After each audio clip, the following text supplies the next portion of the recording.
ఆపదాపహర్తారం దాతారం సర్వసంపదాం లోకాభిరామం శ్రీరామం భూయో భూయో నమామ్యహం. మనోజవం మార్తుల వేగం జితేంద్రియం బుద్ధిమతావృష్టం వాతాత్మజం వానరయూనోక్యం శ్రీరామదూతం శిరసా నమామి. బుద్ధిర్బలం శోధైర్యం నిర్భయత్వ మరోగత అజాఢ్యం వాక్పటత్వం చ హనుమతు స్మరణాత్ భవేత్. మనం ఇప్పుడు ఈ వీడియోలో జూన్ 7వ తారీఖు నుంచి 22వ తారీఖు వరకు బుధుడు గురువు కలిసి ఒకే రాశిలో స్థితి చెంది ఉన్నారు. అంటే ఏ రాశి అది? మిథున రాశిలో స్థితి చెంది ఉన్నాడు. అలా స్థితి చెంది ఉన్నప్పుడు ద్వాదశ రాశుల వారికి ఫలితాలు ఏ విధంగా ఉంటాయి అన్నది తెలుసుకునే ప్రయత్నం చేద్దాం. సహజంగా బుధుడు శుభగ్రహాలతో కలిస్తే శుభుడు, పాపగ్రహాలతో కలిస్తే పాపి. ఇక బుధుడు గురువుతో కలవడం వల్ల శుభుడే. కానీ ద్వాదశ లగ్నాల్లో కొన్ని లగ్నాలకు శుభుడు, కొన్ని లగ్నాలకు పాపి, కొన్ని లగ్నాలకు సముడు. అంతేకాకుండా బుధుడు తన స్వక్షేత్రంలో స్థితి చెంది ఉన్నాడు. గురువుకి ఇది శత్రుక్షేత్రం. కాబట్టి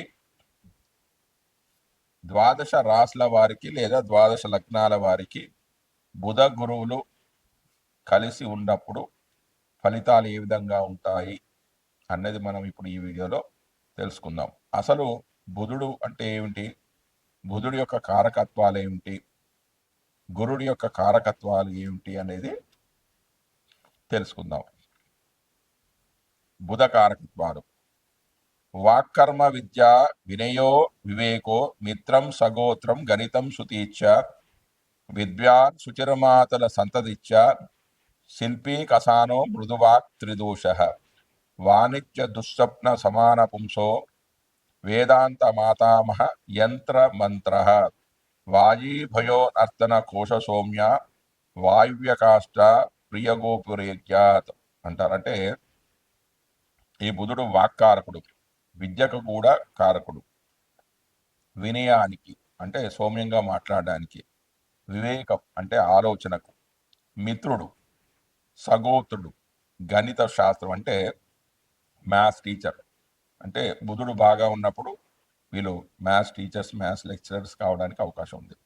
వేదం, పాండిత్యం, పవిత్రత, మేనమామ, సంతానము, శిల్పి, కళాకారుడు, బంగారం మొదలైనవి గిట్టు పెట్టడం, మెత్తని మాట, వాత పిత్త కఫ సమప్రకృతి, వ్యాపారానికి కూడా కారకుడు బుధుడు, దుస్వప్నము, శాంతి, నపుంసకుడు, వేదాంతము, మాతామహుడు అంటే తల్లి యొక్క తండ్రి, యంత్రాలు, మంత్రాలు, గుర్రము, భయము, నృత్యము, కోశాగారము, సౌమ్యత, వాయుమందు ప్రీతి, గోపురాలు బుధ కారకత్వానికి చెందినవిగా చెప్తారు. ఇంకా కావ్య కౌశలం అంటే కవితలు రాయడం, పుస్తకాలు రాయడం, రచనలు చేయడం, రసికత, జ్యోతిష్యం, తీర్థయాత్రలు, నాభి, ఆంధ్ర భాషా జ్ఞానం అంటే తెలుగు భాష మీద పరిజ్ఞానం, పక్షి భాషాది జ్ఞానం మొదలైనవి ఉత్తర కాలామృతంలో విశేషంగా చెప్పడం జరిగింది. ఈ కారకత్వాల మీద బుధుడి యొక్క ఆధిపత్యం అనేది ఉంటుంది. అంటే ఈ లక్షణాలు ఉన్నాయంటే వారి జాతకంలో బుధుడు చాలా మంచి స్థానంలో ఉన్నాడు అని చెప్పవచ్చు.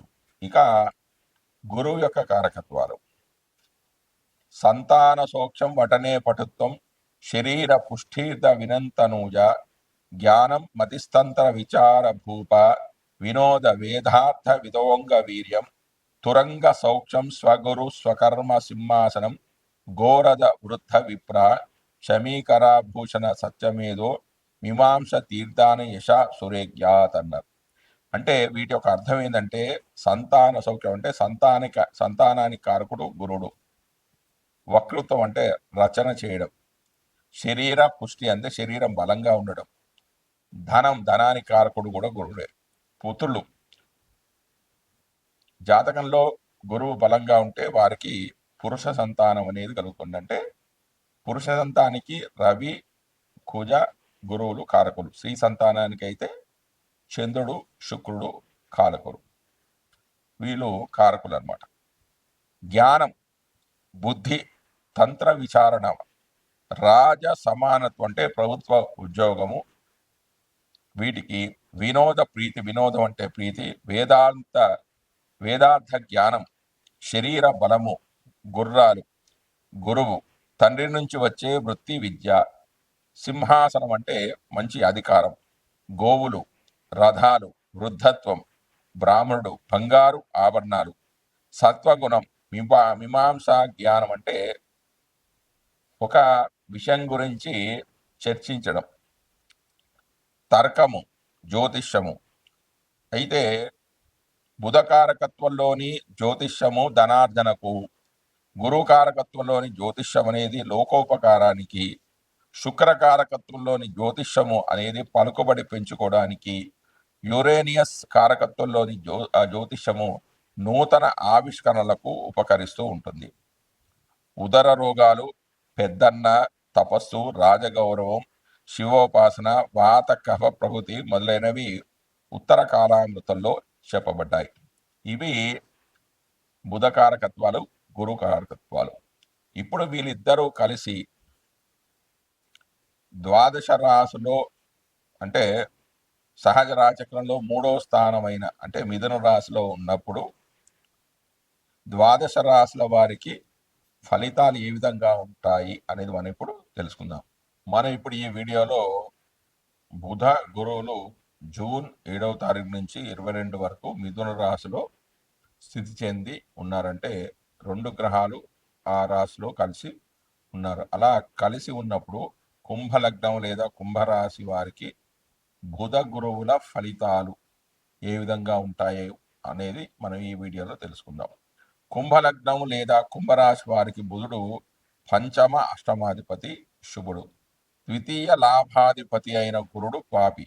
యోగకారకుడైన బుధుడు గోచారిత్యా పంచమంలో స్థితి చెంది ఉన్నప్పుడు సామాన్యంగా యోగిస్తాడు. అంటే పంచమం అనేది గోచారిత్యా బుధుడు పంచస్థానంలో స్థితి చెంది ఉన్నప్పుడు శుభ ఫలితాన్ని ఇవ్వడు. ఈ లగ్నానికి గురుడు పాపి కాబట్టి గోచారిత్యా పంచమం శుభస్థానమైనా కూడా శుభస్థానమైంది. అది కాకుండా గురుడికి శత్రుక్షేత్రం కావున మధ్యమ ఫలితాలు అనేవి కలుగుతాయి. అవి ఈ విధంగా ఉన్నాయి. సంతానం ద్వారా ఆనందానుభూతిని పొందుతారు. బుద్ధి బలం అనేది పెరుగుతుంది. ఈ సమయంలో సంతోషంగా ఉంటారు. తాము అభ్యసించే శాస్త్రాలలో జ్ఞానాన్ని సంపాదిస్తారు.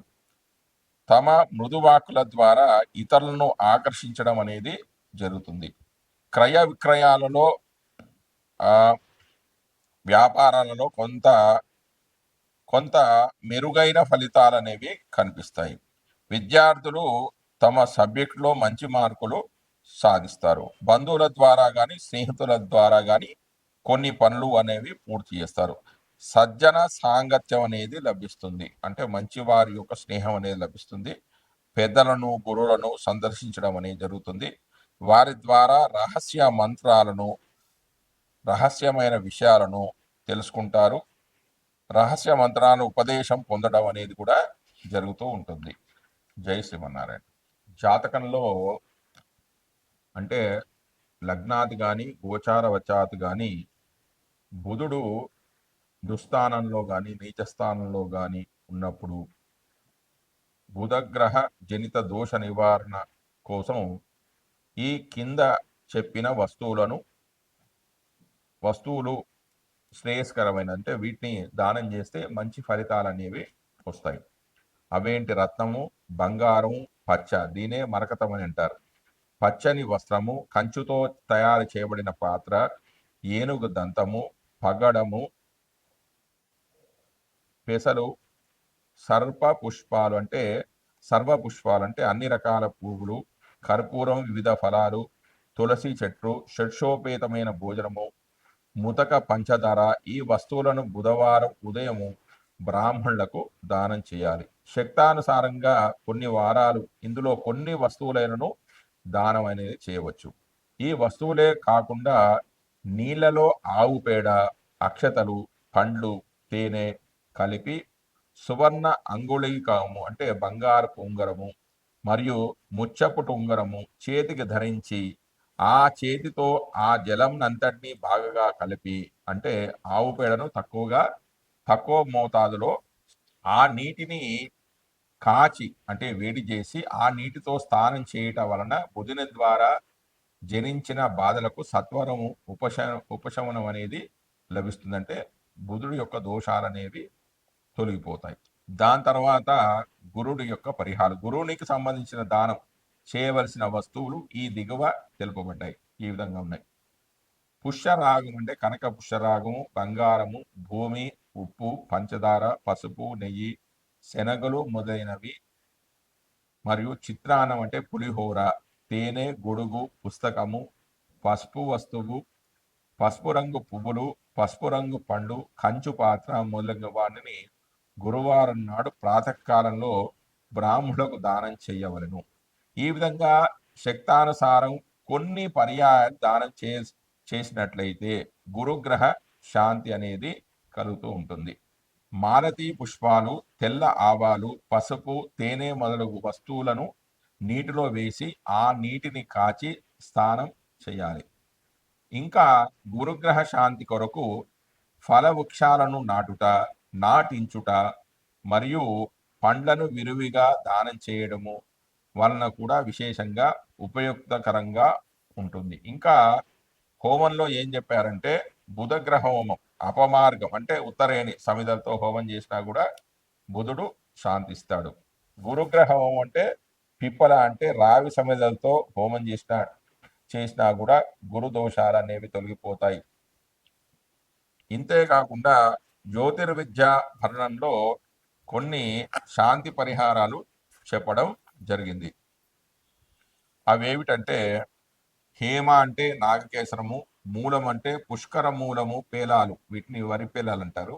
ముత్యాలు, గోరోచనం అంటే బలిసిన ఎద్దుల పిత్తకోశంలో ఉండు పసుపు పచ్చని ఉండ, తేనె, పంచగవ్యం ఇవన్నీ కూడా కలిపిన నీటితో స్నానం చేయవలను. బుధ దోషం అనేది తొలగిపోవును. తర్వాత గురు శాంతి స్థానము. బృహస్పతి అశుభ స్థానములో ఉన్నప్పుడు, బృహస్పతి అంటే గురువు, అశుభ స్థానంలో ఉన్నప్పుడు తెల్ల ఆవాలు, ఎస్టి మధుకము, నీరు, మల్లె చిగురాకులు, మల్లె పూలు, యూధి అణువులు అంటే మల్లెలో చాలా రకాలు ఉన్నాయి. హిందూలో జుమి చమేలి అంటారు దీన్ని. వీటితో స్నానం చేసినచో రోగాలనేవి తొలగిపోతాయి. జై శ్రీమన్నారాయణ.